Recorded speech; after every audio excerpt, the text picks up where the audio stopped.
Hello everyone, welcome to Apti Plus Academy for Civil Services. The video on daily news and editorial analysis, which I'll be covering from the Hindu and Indian Express. The most important news and editorial of the day that is relevant for both prelims and mains examination perspective will be discussed in this session. Let's get started with news topic list. Today is 30th of July. The first news that is India first global bullion exchange, which was launched recently in Gujarat. Second, government to revive the plan for the Higher Education Regulatory Authority. Third, functioning of the state assemblies 2021. This is a report which was published by the PRS Legislative Research. Third, India pushes for Chabahar Port. We'll see the detail and relevance of this news. And the last is an editorial. We need to protect the whistleblower. In the recent time, India has witnessed so many cases of death reported by the RTI activist. So in this context, a brilliant editorial has been reported. Apart from the news and editorial discussion, at the end of this video, there will be MCQ based questions. These questions will be based on current affairs that will help you for the upcoming prelims examination. So without any further delay, let's get started. And before that, if you're new to our channel, do not forget to subscribe Apti Plus Academy for Civil Services on YouTube. If you like this video, if you find this video informative and helpful, do not forget to press a like button. So first news of the day, that is India's first global bullion exchange. This particular news is important for General Studies paper 3 under the topic issues, that is Indian economy and issues related to planning, mobilization, resource growth and development. So recently, the Prime Minister of India has launched India International Bullion Exchange, which is also known as IIBX. This will be India's first international bullion exchange, which was inaugurated in Gujarat near Gandhinagar, right? So location भी आपके लिए काफी important है. कई बार competitive examination में location पूछ ली जाती है. And this is India's first, so this will become relevant for all other competitive examination. Now talking about Gujarat, Gujarat as a state contribute close to 8%. How much Gujarat is contributing to the national growth? 8% Gujarat is contributing, right? So this is a percentage that Gujarat is having in terms of total economic progress. And the Prime Minister has also laid the foundations for the headquarter building of the International Finance Service Center Authority, right? So ये कुछ important development है जो कर लूँगी. Now India is now stand in the line of the countries that already have this infrastructure development और इस तरह के setups हैं. तो कुछ important countries हैं उसमें United States, United Kingdom, that includes Singapore. These countries have a global financial system in this direction.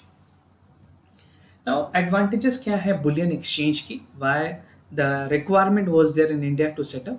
So the global bullion exchange की अगर बात करें, this will facilitate the efficient pricing. किस तरह की pricing होगी? Efficient pricing discovery with an assurance and responsibility of quality, right? Sourcing और quality है, खास करके जो impetus दी जाएगी वो financing of gold या जो precious metals हैं उन पे दी जाएगी, उनके commodities पे दी जाएगी. Now this platform will help in efficient price discovery, जो price discovery है, जो price valuations हैं in the global market, and it will also provide an additional transparency in the transition. जो transition process होगी उसमें और efficiency और transparency लाई जाएगी. So these are some of the major advantages. The third, it will also give an options to trade gold and silver in the US dollar. तो ये कुछ और important advantage है कि US dollar में भी आप trade कर पाएंगे gold और silvers को. Now, since the GIFT City is a free trade zone, so no duty. This is a point to be noted. No duty will be paid, right? So ये कुछ बड़े ऐसे advantages हैं जो companies को मिलेगी would be trading with the bullion exchange. Now, NSE, IFSC, SGX Connect platform start की गई. The Prime Minister has also launched this Connect platform, and under this system, all order on the Nifty derivatives जो हैं will be placed on the members of Singapore Exchange Limited, जिसको SGX के नाम से भी जाना जाता है, and this will be routed to match the NSE IFC order will match the trading platform. तो जो trading platforms हैं उनको integrate किया जाएगा, and even those member who was a part of Singapore Exchange Limited can also be the members in the Nifty के derivatives.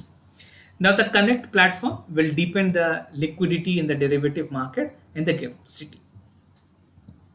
Now, transparency in the precious metal market, अगर बात करें India की, India is the world's second biggest consumer of gold. Although अगर gold की बात करें India में काफ़ी ज़्यादा ह्यूज डिमांड होती है गोल्ड की, and This move will set up India with an international bullion exchange, which is also known as IIBX, seen in India to bring a transparency in the market of the precious metal. Moreover, अगर बात करें setting of IIBX की बात करें, this will could lead to stand gold pricing. Right? Standardization of gold pricing will also be there, and it will make easier for the small bullion dealers and the jewelers to go for trade in the precious metal. So small vendors will also be the part of mainstreams और उनको भी इसकी benefits मिलेगी, खास करके वैसे लोग जो precious metal में trade करते हैं. Now India is a leading importers of the metals and basically जो metals की अगर बात करें imports में, this is a metal and import close to 106,9 ton. So this is a value 106,9 ton of gold and 430 compared to the last year. So these data might not be relevant for you, but आपको एक trend पता होना चाहिए किस तरह से चीजें आगे बढ़ रही हैं. So moving to the other news of the day, that is government revive plan for the higher education regulatory body. This particular news is important for general studies paper 2, that is issues related to development and management of education and human resources. So the central government is working on a draft plan. It is working on a draft bill actually that call for a regulatory body. किस तरह की body? Regulatory body for colleges and university level education across all the decibels. Why government is reworking on a draft plan? Because जो हमारी national education policy है उसमें ये बात की गई, उसमें proposal है that there should be a higher education commission of India which is known as HECI, right? इसकी formulations की बात की गई है national education policy के अंदर. So NEP call for the formulation of HECI, that is Higher Education Commission of India. So the reason being, government has finally decided that they would be establishing and they will be come up with a draft bill for the formulation of Higher Education Commission in India. Now proposed HECI की अगर बात करें, setting up of a proposed HECI is more significant, right? जहाँ पे higher education की reform की बात की गई है, that is already envisaged in NEP. And the ultimate objective of the HEI bill that it will call activities under UGC, जितनी भी activities UGC के अंदर है, right? UGC हमारे इंडिया में जितनी भी UG और PG की जो खास करके जो ग्रेजुएट डिग्रीज हैं उनको रेगुलेट करती हैं. उसके अलावा AICT है और national council for teacher education है, that will come under one rule. So HECI will be an umbrella body. So this will become an umbrella body which will be replacing UGC, AICT और जितने भी और bodies हैं उनको replace करेंगे. Now the previous bill, the Higher Education Council for India, which called for the repealment of university grant commissions, was actually introduced in January 2018, but इसमें कोई finalization नहीं हुई. उसके बाद new education policies आई, उसमें यह vision रखा गया कि HECI को ऑलरेडी स्टैब्लिश करने की जरूरत है. Now, taking NEP into account, the previous draft does not take into account with a major thrust in the national education policies, जहाँ पे multi-discipline education पे ध्यान देने की बात की गई, and even it called for a 4-year degree program, right, and accreditation of the institutions. Now, on several occasions, it was found that government has launched school innovation policy. Government ने SIP, जिसको school innovations भी कहते हैं, school innovation policies को launch किया, which promote the creation of problem solving and entrepreneurial skills among the students, right? Even for a states like Delhi, जहाँ पे entrepreneurial schools में बच्चों को खास करके ट्रेनिंग भी दी जा रही है, so that they can come up with the entrepreneurial skills, right? And it has also announced, the government has announced that there will be 750 virtual lab in science and mathematics that will be set up for the next year. So these are some of the roadmap. Now the first NEP was introduced in 1968. This is something factually important for examination. और second established की गई 1986 में. उसके बाद जो ये अभी की national education policy है, this is the third national education policy which is 2020, right? So take a note. अगर आपसे पूछा जाए इस बार की जो new education policies हैं वो इंडिया में कौन सी policies हैं, तो third national education policy. Now moving to the other news, that is the functioning of the state assemblies for 2021. This particular news is important for general studies paper 2. That is parliament, state legislature, structure, function, conduct of businesses, power and issues arising from it. So Kerala State Assembly has emerged as one of the highest number of house sitting. तो केरला की जो performance है यहाँ पे number 1 के categories में रखी गई है। And this was a research that was done by the PRS legislative research. This is an independent think tank that work for that monitor basically all the activities of the parliament. Now it has 61 sitting. अगर केरला की बात करें कितनी sitting Kerala में की गई है, तो total of 61 sitting was there, right? And this is highest in the country. This is a point to be noted. And in fact, in 2016 and 19, it remained top position with an average of 53. पहले time में भी इसकी performance top पे थी, उस समय जो number of days थे वो 53 थे. Now Kerala has slipped 8th slot by holding the assembly with the first wave of the COVID-19. ये numbers decrease हुई थी because COVID-19 के बाद numbers जो हैं sittings की वो कम की गई. Now after Kerala, which are the state which has performed well? That is followed by Andhra Pradesh, Nagaland, Sikkim, Tripura and Delhi. They have met so far less than 10 days. तो ये कुछ states हैं जिनकी इतनी अच्छी performance नहीं है. I'll give you a complete chart so to better understand. तो ये आप देख सकते हैं और इसके अलावा कौन कौन से स्टेट ने परफॉर्म वेल किया.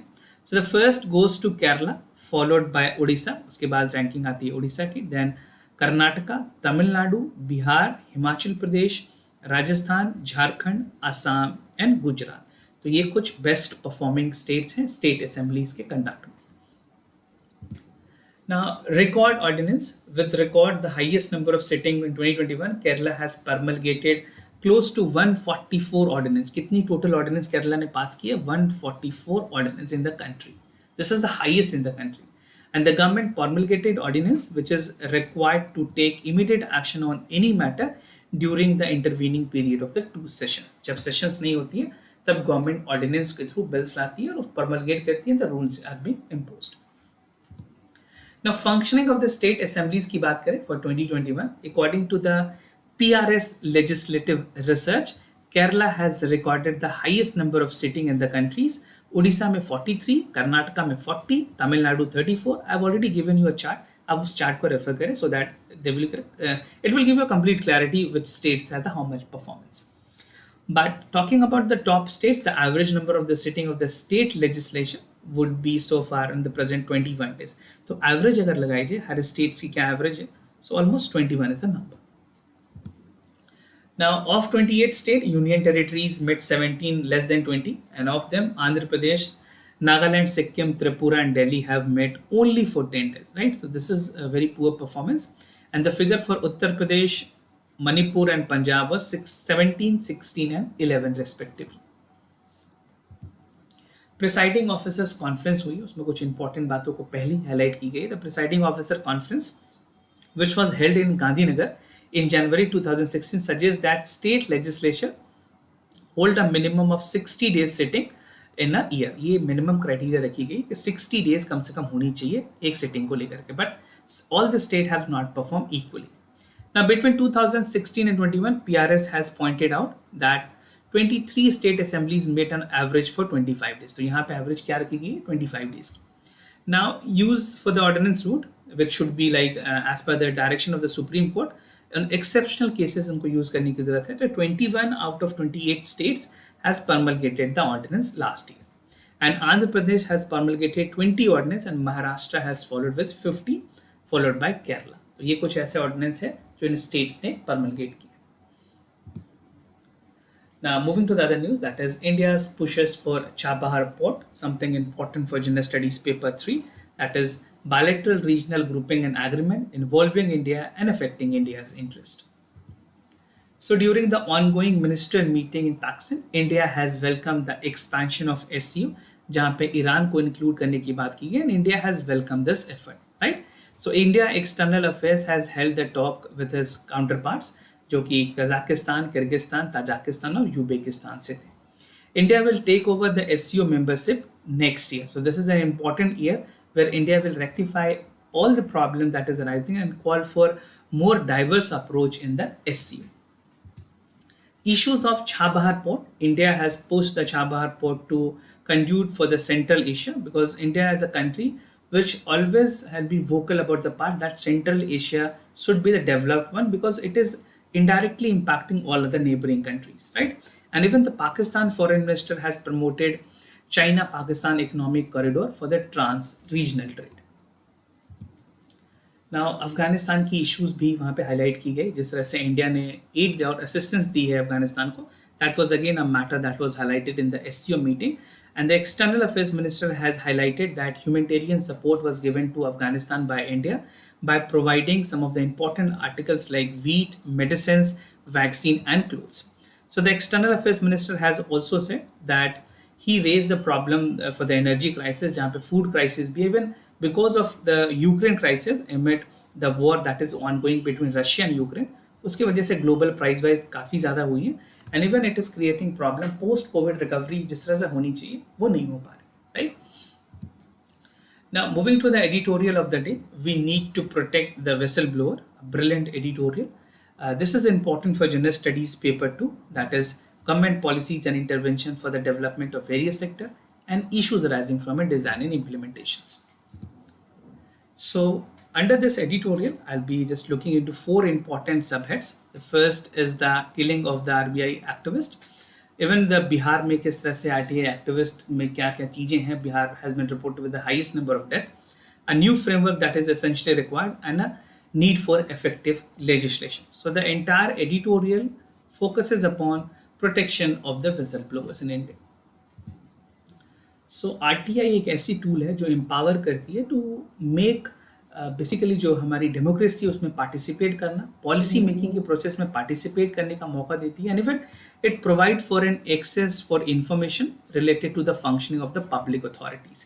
So RTI is a single most important tool in India where you can question the authorities, right? Now, ordinary citizen have used this law जहाँ पे पब्लिक अथॉरिटीज़ को अकाउंटेबल सेट करते हैं, उनसे information लेते हैं और ये कोशिश करते हैं कि जो ट्रांसपेरेंसी है गवर्नमेंट में वो प्रमोट की जा सके. Now, the widespread understanding of the use of RTI is a shining example of the participatory democracy. ये बहुत बड़ी एग्जाम्पल है पार्टिसिपेटरी डेमोक्रेसी की, जहाँ पे करंट रियलिटीज़ को भी जांचने और परखने का मौका मिलता है. So if you writing in mains paper specifically आप ये ज़रूर लिखें कि RTI has enabled India to enrich India with a participatory democracy. Now, killing of activists, जो एक्टिविस्ट हैं RTI एक्टिविस्ट, उनकी डेथ भी काफ़ी ज़्यादा रिपोर्ट की गई. Unfortunately, the dangerous underside of the RTI manifesting is that a violent reaction was there from many of the powerful lobbies. Since the implementation of the act, some 100 RTI activists across the country have been reported with death, and some were also reported to be harassed on daily basis, right? So this is a reality that one of the strongest law for the democratic accountability that must systematically address the strong legal and institutional safeguard. Now, Bihar और RTI activist की अगर बात करें, Bihar is a state which has reported and considered to be most dangerous state for the RTI activist, because यहाँ पे बहुत ज़्यादा ऐसे केसेस रिपोर्ट किए गए. Even for the state like Maharashtra में भी काफ़ी ज़्यादा केसेस रिपोर्ट किए गए, right. And the state rank first in terms of the death of RTI that was reported. तो सबसे ज़्यादा केसेस बिहार से रिपोर्ट किए गए. Now even for this month civil society organisations ने पटना में बेसिकली जो विसल ब्लोअर्स है उनको लेकर के मीटिंग की और ये बताइए कि जो खास करके जो बहुत सारे इंपॉर्टेंट जो मनरेगा के केसेस हैं, even for anganwadi, public distribution system, ये सारे में जो फ्रॉड है उन्होंने उसको रिपोर्ट किया. जो हाउसिंग सिस्टम है, illegal operating of health clinics, these where highlighted and through RTI reports they have categorically come up with the corruption that was there. तो whistleblowers ने वहाँ पे काफ़ी commendable काम किया, but again they have a threatening to life if they are coming up with such critical informations. Now, a new framework की बात की गई है. This framework will definitely call for revamping the entire structure and the framework of the RTI. So we are living in a time where government denies the existence of casualty emanating from its act and omission of the commission. तो ज़रूरत है कुछ important new framework की जो help करेगी in aiding the entire functioning of the state government and also for the central government, right. So this will set an example जहाँ पे state और सेंटर को दोनों को मिल के काम करने की जरूरत है, सो दैट द RTI की जो पूरी तरह से फंक्शन है वो ट्रांसपेरेंट हो and it is helping the citizen. Now, first, what things need to be done? First, that the state government must direct the law enforcement agency. जो भी law enforcement agencies हैं, उनको ये direct करना चाहिए कि वो सारे काम को जल्द करें. They should expedite the entire process in a time-bound manner and complete the investigation all the cases that are there under RTI user that are harassed. Right? If there will be this things will not be encouraged, no people will be coming forward with an RTI basically जो RTI के information है या उनके जो critical information share किए जाते हैं. This must also be include proactive efforts to protect the adequate compensation to the victim families. Now, second, available evidence clearly show that the information requested by the murdered RT activist should also be there and should be mandatorily disclosed under the domain of the Section 4 of the RTI Act.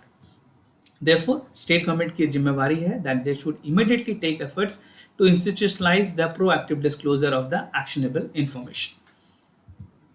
Now, third, in all cases threaten जो killing of RT activist है, जो state information commissions है, they are the people who should be taking responsibility and must immediately direct the public authorities to disclose and publicize all questions that is related to the users. Right? तो जो भी जरूरत relevant questions हैं उनके लिए state information commissions भी basically pressures कर सकती है स्टेट गवर्नमेंट को ताकि वो इस प्रोसेस को जो भी अथॉरिटीज कंसर्न है वो इसको जल्दी से रिजॉल्व करे. Because in centre we have CIC that is centre information commission, उसी तरह से स्टेट्स के लिए SIC होती है. Now need for an effective legislation, there is a urgent need for an effective legislation to protect the whistle blower first and foremost. Supreme court की जो judgement है उसमें जो जस्टिस हैं TS Thakur and justice A.K. Sikri, they have heavily come up with the union government, जहाँ पे उन्होंने ये कैटेगोरिकली हाईलाइट किया कि सेंट्रल गवर्नमेंट की रिलेक्टेंसी देखी जा रही है विसल ब्लोअर प्रोटेक्शन एक्ट जो अभी तक नहीं लाई गई है. Right, still there is no rules to protect the whistleblowers and the Supreme Court has observed that there was an absolute vacuum. This is a word that the Supreme Court has used, that is an absolute vacuum that could not be go and should be allowed. तो government को ये जरूरत है कि RTI की जो खास करके विसल ब्लोअर की जो प्रोटेक्शन है उसके लिए बिल जरूर आए. Now 8 year has passed and there is no conclusion in this regard and no proposal has been finalized by the central government. Right? This is again astonishing fact that we have to come across. But ये बहुत ही concern issues है जिसपे supreme court ने भी चिंता जाहिर की. Now, ignoring the fact that the RTI users are facing death for keeping democracy alive, this is also the threat for the democracy. तो इस तरह की चीजें कहीं ना कहीं जो हमारी core essence, जो fabric of democracy है, उसको भी destroy करती है. So these things need to be taken care of. Now, moving to the MCQ questions of the day. Before I proceed, just to tell you the answers of yesterday questions. For first question, the correct option is C. For second question, the correct option is C again. Today's MCQ for practice आपको बताना है the direct participation of retail investor in the bidding process which will enable through the core banking solution of the RBI is done through e-investor, e-Kuber, e-trading or e-Viswas. So which is the correct option? You have to check that. The second, Nai Roshni is a scheme for leadership development is being implemented by which among the following ministries? Ministry of Education, Ministry of Social Justice and Empowerment, Ministry of Law and Justice or Ministry of Minorities Affairs. So do check it out for the correct option. This type of question will be relevant for the upcoming prelims examination. And this was all about for the daily news and editorial analysis followed by the MCQ questions. If you have any other concern, you can let me know. I'll be more than happy to assist you. For time being, I'm signing off. Thank you so much for watching this video.